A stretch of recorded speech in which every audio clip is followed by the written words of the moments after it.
तो यहाँ पे भगवान ये बता रहे हैं कि वो he has all right reserved to disclose or not disclose to someone। किसी के सामने प्रकट होना या नहीं होना वो उनके अधिकार में है।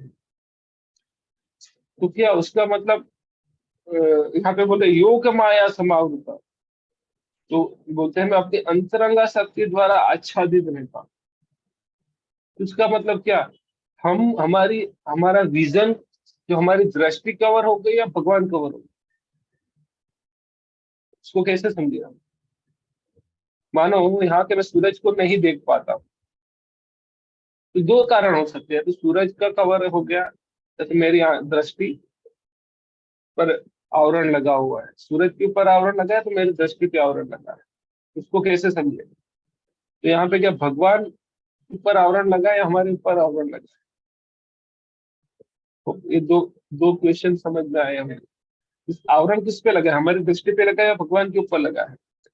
तो कभी कभी हम बारिश की मौसम, नॉट कभी कभी, जब बारिश की मौसम आती है तो हम एक चीज देखते हैं कि बादल आ जाते हैं, और जब बादल आ जाते हैं तो हम सूरज की रोशनी अच्छे से नहीं देख पाते, अंधेरा अंधेरा हो जाता। अभी ठंडी है, अब जाओगे दिल्ली, यूपी, बिहार, राजस्थान एरिया में सूरज दिखता ही नहीं।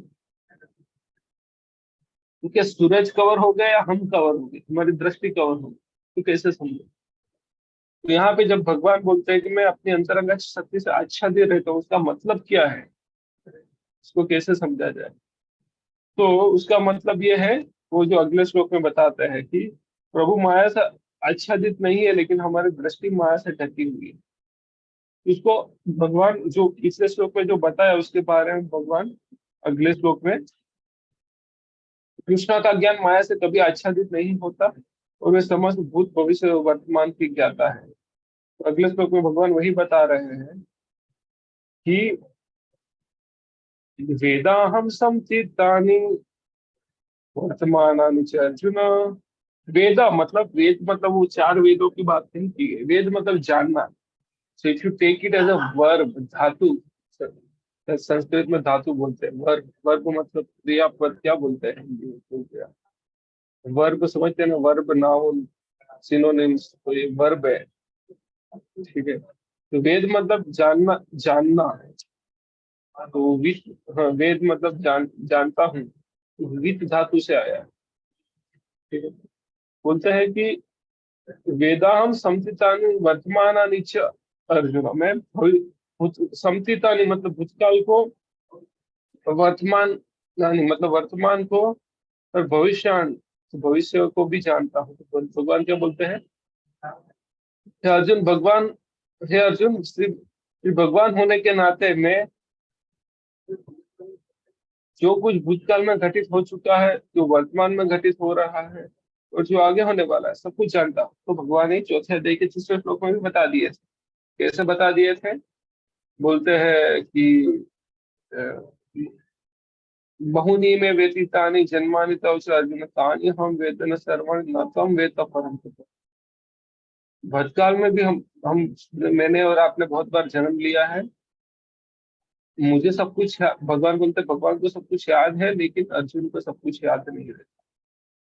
और बहुत सारे ऐसी स्टोरी है किसके बारे में, महाभारत में आता है, भगवान से जब बस कौरव के पक्ष में बहुत सारे लोगों को मारना था, तो उनको याद कराते थे बहुत पूरा, भाई जैसे जयद्रथ के पिता ने क्या वरदान मांगा, तो भगवान को सब कुछ याद है, उतना कौन है, सब कुछ याद है भूतकाल में। इसलिए भगवान बता रहे हैं भूतकाल में जो भी घटित हो चुका है उसके बारे में भी वो जानते हैं, वर्तमान में जो घटित हो रहा है और आगे जो होने वाला है उसके बारे में भी जानते हैं। उसका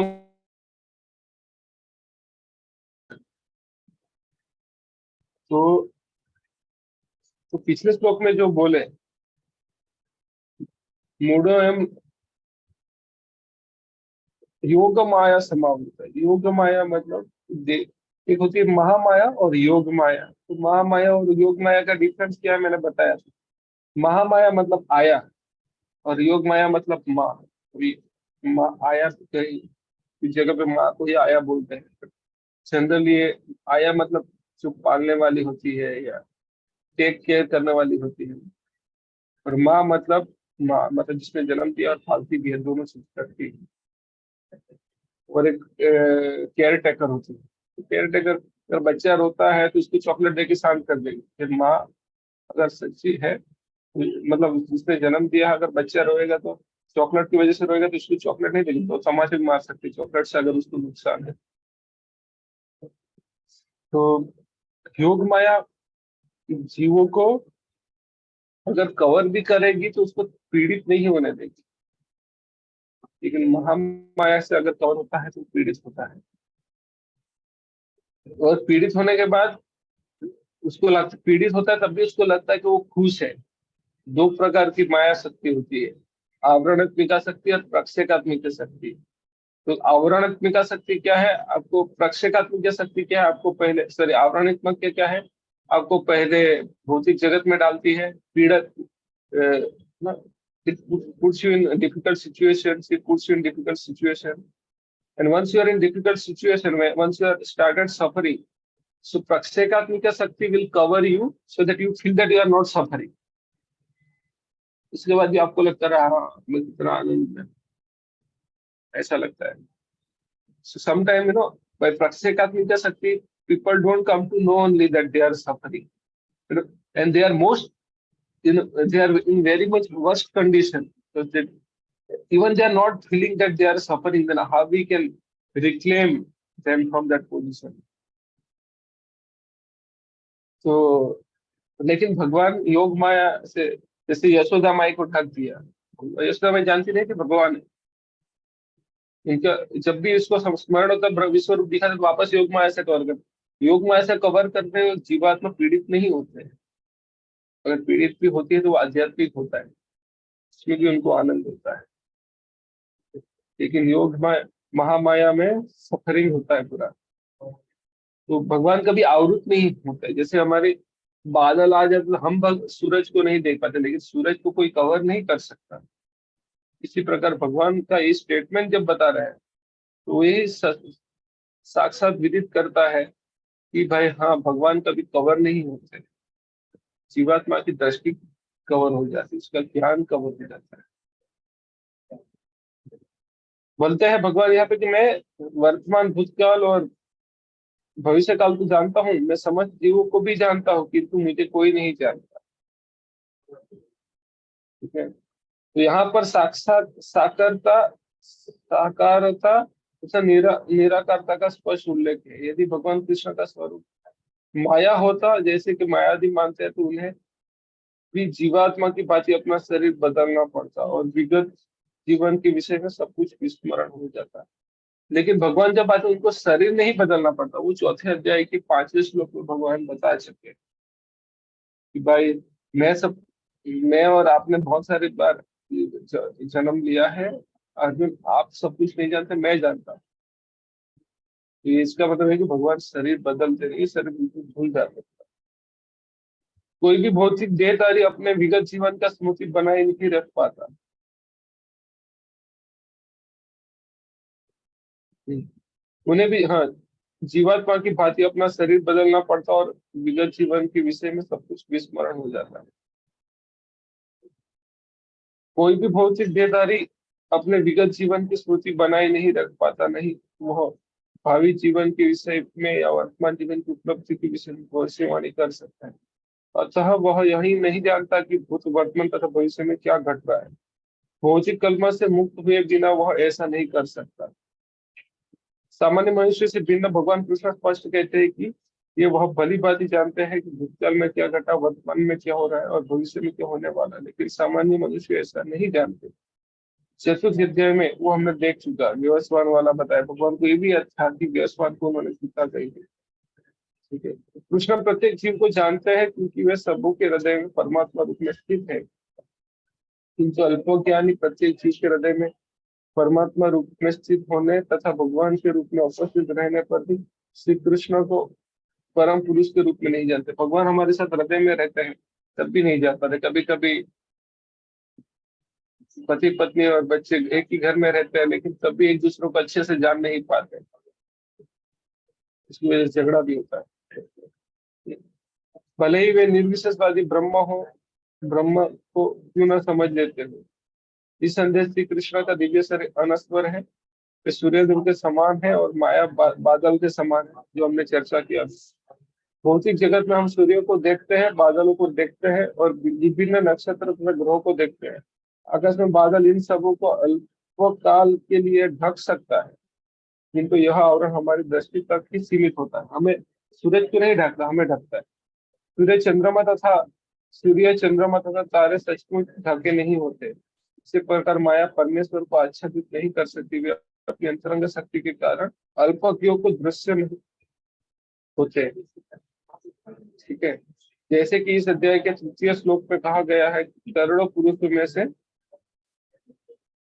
कुछ ही सिद्धि बनने का प्रयत्न करते हैं और शास्त्र ऐसे सिद्धि पुरुषों में से कोई एक भगवान कृष्ण को समझ पाता है। भले ही कोई निराकार ब्रह्म या अंतर्यामी परमात्मा की अनुभूति के कारण सिद्ध हो ले, किंतु कृष्ण भवनामृत के बिना वह भगवान कृष्ण को समझ नहीं पाते। ठीक है, एक तो है ब्रह्म, मतलब मायावादी भी मुक्ति तो मिल जाती है। परमात्मा, परमात्मा भी आदान प्रदान नहीं होता, बट सेवा करनी है तो फेस टू फेस होना चाहिए। इस प्रकार से सेवा होती है। तो ये क्यों ढक जाते हैं जीवात्मा, तो अगले श्लोक में बताया ढक क्यों जाते हैं। ऐसे भी ऑलरेडी बताया था, तीनों गुणों से है। लेकिन तीनों गुणों के प्रभाव में क्यों आते हैं, तो उसके बारे में यहाँ पर बताया है। इच्छा द्वेष समुत्थेन द्वंद्व मोहेन भारत, सर्वभूतानि सम्मोहम सर्गे यान्ति परन्तप।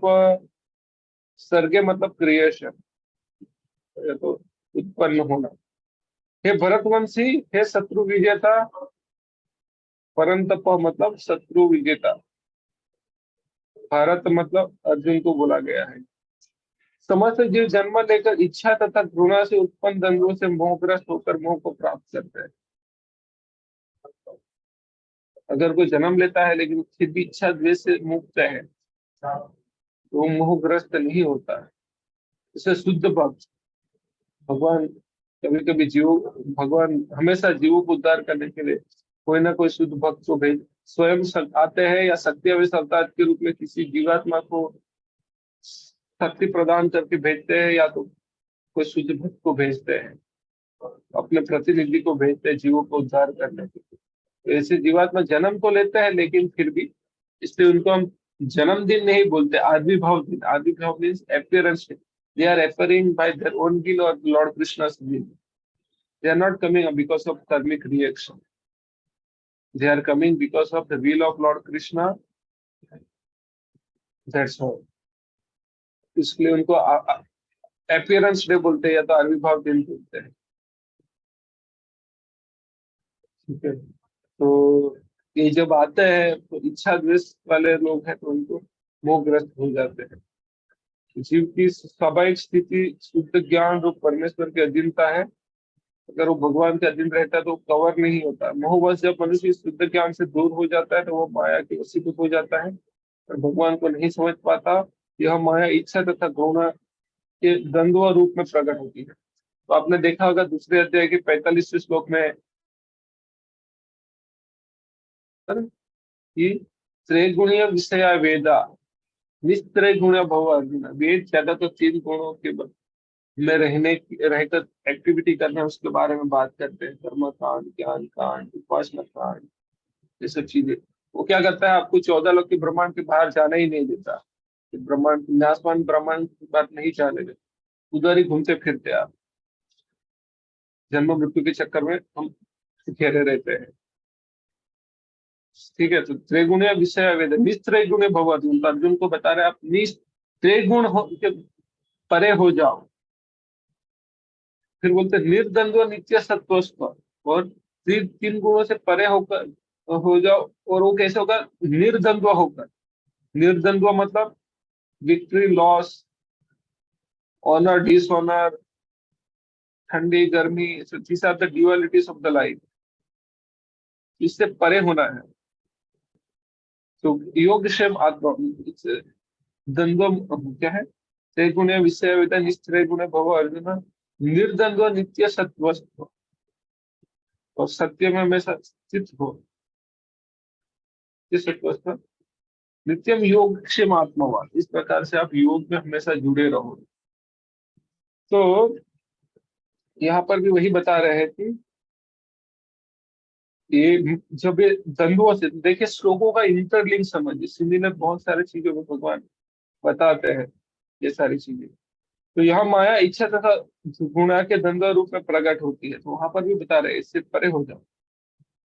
इसी इच्छा तथा घृणा के कारण मनुष्य परमेश्वर से तदाकार होना चाहता है, पर भगवान के रूप में कृष्ण से ईर्ष्या करता है, भगवान के समान बनना चाहता है। आज ही मैं प्रभुपाद जी का लेक्चर सुन रहा था, प्रभुपाद बता रहे थे, हाँ पे कोई भी भगवान के समान या भगवान से ऊपर हो ही नहीं सकते, अगर वो भागवतम से बता रहे। सदाकार मतलब उसके समान होना चाहता है और भगवान के रूप में कृष्ण से ईर्ष्या करता है। किंतु शुद्ध भक्त इच्छा तथा घृणा से मोहग्रस्त नहीं होते, अतः वे समझ सकते हैं कि भगवान श्री कृष्ण अपने अंतरंग शक्ति से प्रकट होते हैं। तो चौथे अध्याय के छठे श्लोक में भी भगवान बताते हैं कि मैं कैसे आता हूँ, संभवामि आत्म माया, अपनी योग माया, अपनी इच्छा से स्वयं आता है, योग माया के द्वारा। ठीक है, अंतरंग शक्ति से प्रकट होते हैं। पर जो द्वंद्व तथा अज्ञान के कारण मोहग्रस्त है, वे सोचते हैं कि भगवान भौतिक शक्तियों द्वारा उत्पन्न है, यही उनका दुर्भाग्य है। जो भगवान और अ, एक कहाँ पर है,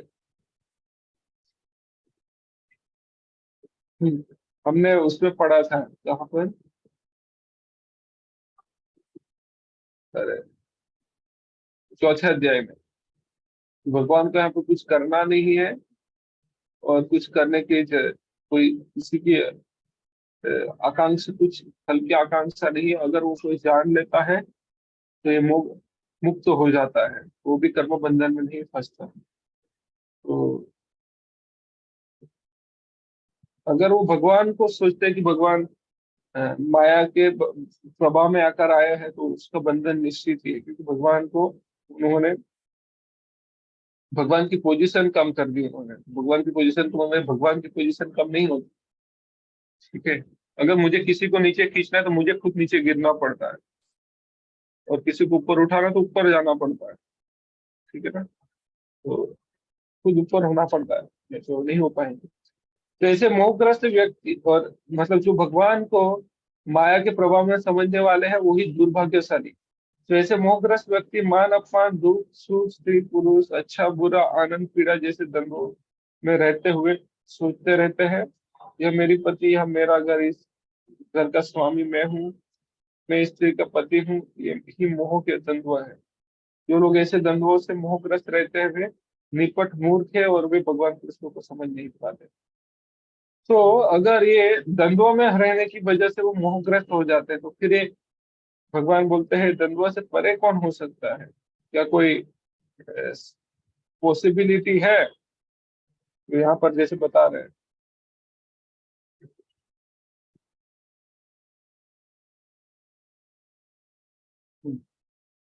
तो क्या कोई ऐसा व्यक्ति है जो द्वंद्व से मुक्त हो और कृष्ण की भक्ति करने की योग्यता रखता हो। तो भगवान तो ऑलरेडी बोल दिया है, जो भगवान की भक्ति करता है वही भगवान के पास आ सकता है। तो ऐसा कोई व्यक्ति है जो द्वंद्वों से मुक्त और भगवान की भक्ति करने की योग्यता रखते हैं। तो अगले श्लोक में भगवान उसके बारे में बात कर रहे हैं। येषां तंतगतम पापम जनानां पुण्य कर्माणां ते द्वंद्व मोह निर्मुक्त भजन्ते माम दृढ़व्रता। जिस मनुष्य ने पूर्व जन्म में तथा इस जन्म में पुण्य कर्म किए हैं और जिनके पाप कर्मों का पूर्णतः अच्छेदन हो चुका होता है, वे मोह के द्वंद्वों से मुक्त हो जाते हैं और वे संकल्प पूर्वक मेरी सेवा में तत्पर होते हैं। ठीक है, तो जो पाप कर्म से मुक्त हो जाते हैं, तो वही लोग क्या करते हैं, द्वंद्वों से मुक्त हो जाते हैं और संकल्प पूर्वक मेरी सेवा में तत्पर रहते हैं। इस अध्याय में उन लोगों का उल्लेख है जो दिव्य पद को प्राप्त करने के अधिकारी है, जो पापी नास्तिक मूर्ख तथा कपटी, इनके लिए इच्छा तथा घृणा के द्वंद्व है। केवल ऐसे पुरुष भक्ति स्वीकार करके क्रमशः भगवान के शुद्ध ज्ञान को प्राप्त कर सकते हैं। मतलब कुछ जिन्होंने धर्म के विधि विधानों का अभ्यास करने, पुण्य कर्म करने तथा पाप कर्मों के जीतने में अपना जीवन लगाया। फिर वे क्रमशः भगवान का ध्यान समाधि में करते हैं। आध्यात्मिक पद पर आसीन होने की यही विधि है। जैसे हमने योगा लेटर में देखा था, पहले आता है क्या, पशुमय जीवन। पहले तो पशु जीवन होता है, फिर मनुष्य जन्म लेकर भी पशुमय जीवन जीते हैं। मतलब किसी के हम अथॉरिटी स्वीकार नहीं कर सकते, वेदों की भी नहीं, किसी के नहीं।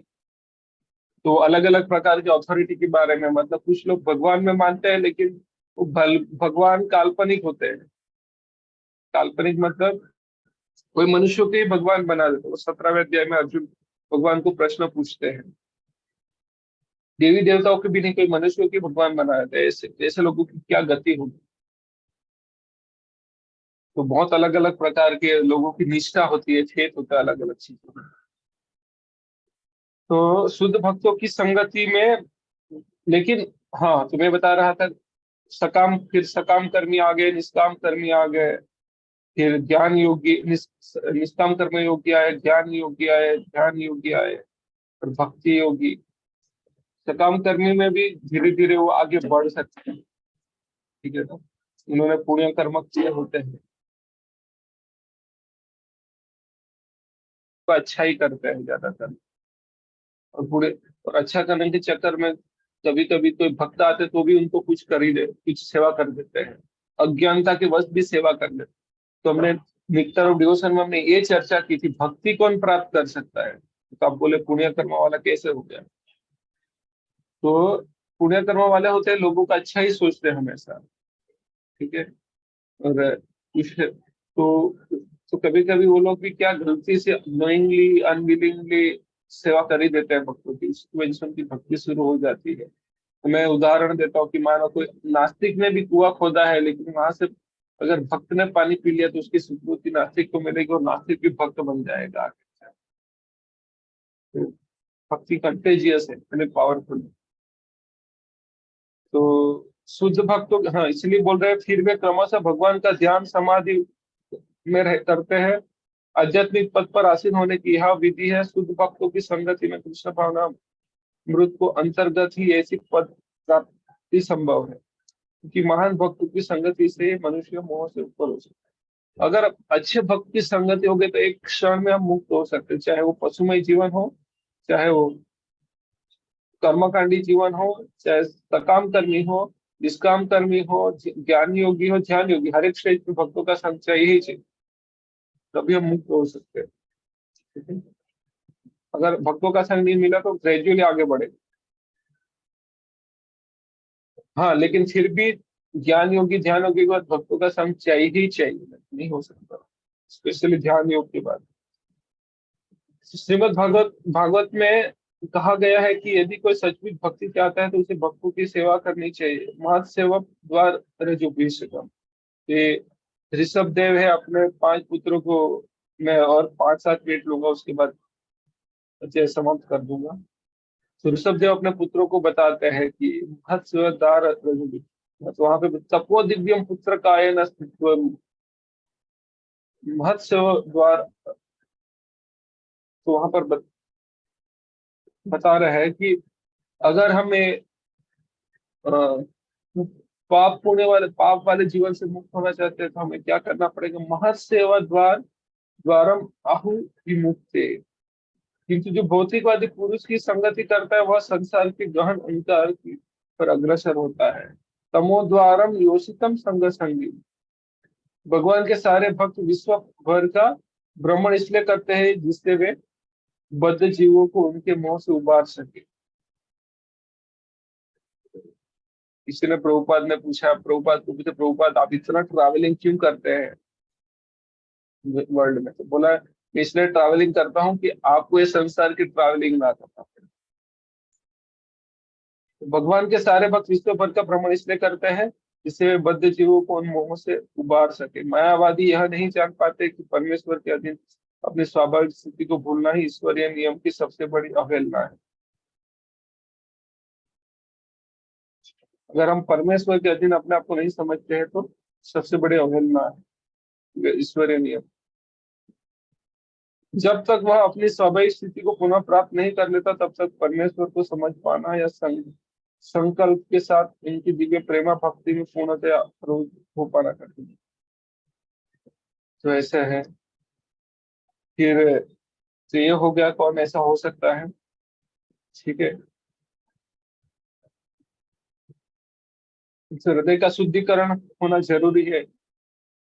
तो श्लोक 7 के अध्याय की 16वें में कृष्ण ने उनकी उपासना करने वाले 3 तरह के सकाम भक्तों का वर्णन किया। अब चौथे प्रकार के मुक्तिकामी सकाम भक्त के बारे में बताएंगे। वो कौन है? मोक्षकामी भक्ति। बस उसके बाद एक ही श्लोक बाकी है। तो वहां पर बता रहे हैं जरा मरण मोक्षाय मामाश्रित यतन्ति ये ते ब्रह्म तद्विध कृष्णम अध्यात्म कर्म चाखिलम। जो जरा तथा मृत्यु से मुक्ति पाने के लिए यत्नशील रहते हुए बुद्धिमान व्यक्ति मेरी भक्ति की शरण ग्रहण करते हैं वे वास्तव में ब्रह्म ब्रह्म है। क्योंकि एक तो पर ब्रह्म, एक ब्रह्म। ब्रह्म मतलब आत्मा, पर ब्रह्म मतलब परमात्मा। मैं वास्तव में ब्रह्म वे वास्तव में ब्रह्म है क्योंकि वे दिव्य कर्मों के विषय में पूरी तरह से जाने। तो जैसे मैंने आपको बताया था, हर एक श्लोक, हर एक अध्याय के अंत में भगवान भक्ति के बारे में लास्ट 2-3 श्लोक में या कोई ना कोई श्लोक में भक्ति के बारे में बताते हैं। तो यहाँ पर यतन्ती ये मतलब भक्ति करते हैं, उसके बारे में बताया गया है। तो भक्ति के बारे में बताते ही रहते हैं। यहाँ पर बताए जो जरा मृत्यु से मुक्ति पाने के लिए यत्नशील रहते हैं वे बुद्धिमान व्यक्ति मेरी भक्ति माम आश्रित्य मतलब भगवान को शरण करना मतलब भक्ति हो गई। ठीक है। व्यक्ति मेरी भक्ति की शरण ग्रहण करता है वे वास्तव में अ, ब्रह्म है क्योंकि वे दिव्य कर्मों के विषय में पूरी तरह से जानते हैं। जन्म मृत्यु जरा रोग इस भौतिक शरीर को सताते हैं, आध्यात्मिक शरीर को नहीं। ये 4 प्रॉब्लम है। आध्यात्मिक शरीर के लिए न जन्म है, न मृत्यु है, न जरा है, न रोग। अर्थात जिसे आध्यात्मिक शरीर प्राप्त हो जाता है वह भगवान का पार्षद बन जाता है और नित्य भक्ति करता है, वही मुक्त है। मुक्त होना मतलब 5 प्रकार की मुक्ति होती है, इसके बारे में मैं अभी चर्चा नहीं करूंगा, बाद में। बट नाम बता देता हूँ, साहित्य, सामिप्य, सालोक्य, शास्त्रीय में सारूप्य। तो अहम ब्रह्मास्मि मैं आत्मा हूँ कहा गया है कि मनुष्य को चाहिए कि वह यह समझे कि मैं ब्रह्म या आत्मा हूँ। शुद्ध भक्त ब्रह्म पद पर आसीन होते हैं और वे दिव्य कर्मों के विषय में सब कुछ जानते हैं। भगवान की दिव्य सेवा में रत्न रहने वाले 4 प्रकार के भक्त अशुद्ध भक्त है, शुद्ध भक्त नहीं है, जो अपने अपने लक्ष्यों को प्राप्त करते हैं और भगवत कृपा से जब वे पूर्णतः कृष्ण भावना रहित हो जाते हैं तो परमेश्वर की संगति का लाभ उठाते हैं। 4 प्रकार के कौन सा? तो अर्थात ही जिज्ञासु और ये मोक्ष काम।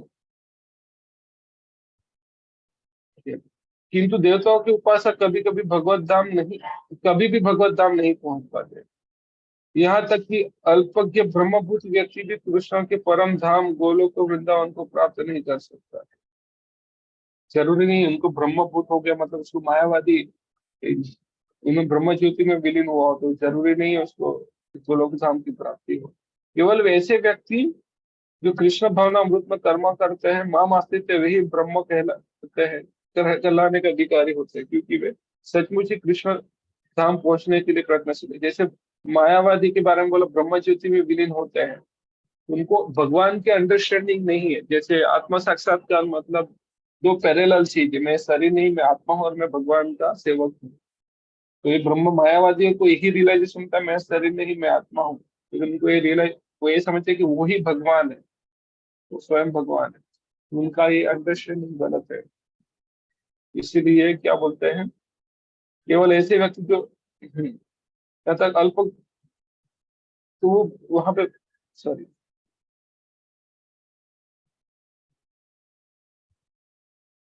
हाँ इसीलिए सिर्फ जो, हाँ केवल ऐसे व्यक्ति जो कृष्ण भावना अमृत में कर्म करते हैं वही ब्रह्म के लाने का अधिकारी, क्योंकि उनको ही पूरा अंडरस्टैंडिंग। ब्रह्म मतलब पर ब्रह्म का अंश है, क्योंकि वे सचमुच ही कृष्ण धाम पहुंचने के लिए प्रयत्नशील रहते हैं।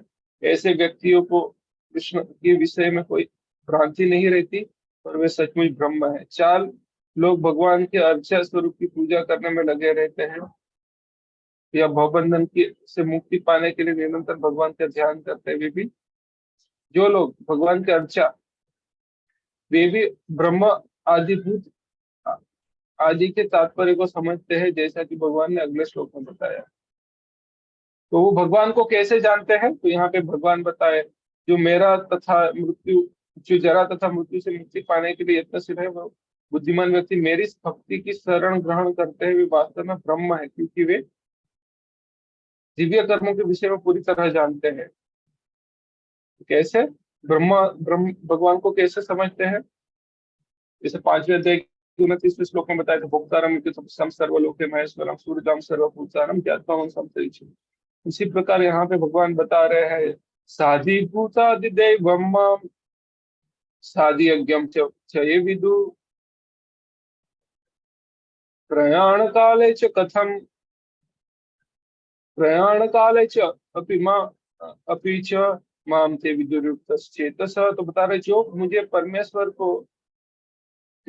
परमेश्वर को मेरी पूर्ण चेतना में रहकर मुझे जगत का, देवताओं का तथा समस्त यज्ञ विधियों का नियामक जानते हैं। मतलब भगवान ये जगत के स्वामी है, देवताओं के स्वामी है और समस्त यज्ञ विधियों का नियामक है, स्वामी है या कंट्रोलर है। वे अपनी मृत्यु के समय भी मुझ भगवान को जान और समझ सकता है। मृत्यु के समान याद करना, अचानक से मृत्यु के बारे में कैसे आ गया है, जानते हैं, अर्जुन पढ़ा लिखा है शास्त्रों में, उसको पता है कि अंत समय में भगवान को याद करना है, लेकिन कौन याद कर सकता है उसके बारे में भगवान ने बताया। तो ऐसा क्यों, अंत समय की बात क्यों आती है, तो भगवान अगले श्लोक में बताते हैं, यम यम वापि स्मरणे भावम त्यजति अंते कलेवरम तम तम एवेति कुरुते सदा तत् भाव भावित। और बता, अंत काले च मामेव स्मरणम युक्त्वा कलेवरम यह प्रयाति समद्भाव याति नास्ति अत्र संशय। अंतकाल की बात क्यों करते, तो उसका इंपॉर्टेंस अगले अध्याय में बताएंगे। तो भगवान को हमें जानना है, वो जगत का, देवताओं का, समस्त यज्ञ विधियों का नियामक है। तो ऐसे ही व्यक्ति भगवान के धाम को प्राप्त कर सकता है। ठीक है, तो कृष्ण भावना अमृत में कर्म करने वाले मनुष्य कभी भी भगवान को पूर्णतः समझने के और से विचलित नहीं होते। तो कृष्ण भावना अमृत के दिव्य सानिध्य से मनुष्य यह समझ सकता है कि भगवान किस तरह भौतिक जगत तथा देवताओं तक के नियामक है। धीरे धीरे ऐसी दिव्य संगति से मनुष्य को जब भगवान में विश्वास बढ़ता है, अथवा वो मृत्यु के समय ऐसा कृष्ण भावनावाद व्यक्ति कृष्ण को कभी भूल नहीं पाता। ये सब भगवान ने क्यों बताया, ताकि जैसे छठे अध्याय के अंत में बोला था, श्रद्धावान भजते योमाम समायुक्त होता है, ताकि हमारी श्रद्धा बढ़े, तभी हम भगवान की भक्ति कर पाए। इसके बारे में अध्याय भगवान ने बताया है। और 8वां 9वां 10वां भी वही बताया था। वह सहज ही क्या है, धीरे धीरे ऐसी दिव्य संगति से मनुष्य का भगवान में विश्वास बढ़ता है, अतः मृत्यु के समय ऐसा कृष्ण भावना व्यक्ति कृष्ण को कभी भूलना नहीं पाता। अतः वह सहज ही भगवत धाम गोलोक वृंदावन को प्राप्त होता है। बाकी का आप पढ़िएगा। तो इस प्रकार भगवत गीता के 7वें अध्याय भगवत ज्ञान का भक्ति वेदांत का तात्पर्य पूर्ण हुआ। बहुत बहुत धन्यवाद। हरे कृष्णा। अगर किसी का कोई प्रश्न है, कमेंट है, फीडबैक है तो पूछ सकते हैं।